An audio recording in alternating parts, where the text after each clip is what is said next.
ಮಾಡಮ್ಮ, ಬಡವರ ಮನೆಗೆ ದಯ ಮಾಡಮ್ಮ. ಅಮ್ಮ ಬಾರಮ್ಮ, ಬಡವರ ಮನೆಗೆ ದಯ ಮಾಡಮ್ಮ. ಲಕ್ಷ್ಮೀ ಮಹಾಲಕ್ಷ್ಮಿ, ಆ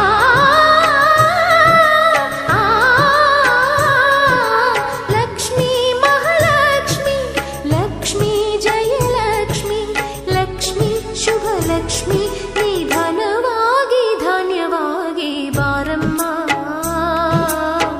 ಬಡವರ ಮನೆಗೆ ದಯ ಮಾಡಮ್ಮ. ಅಮ್ಮ ಬಾರಮ್ಮ, ಬಡವ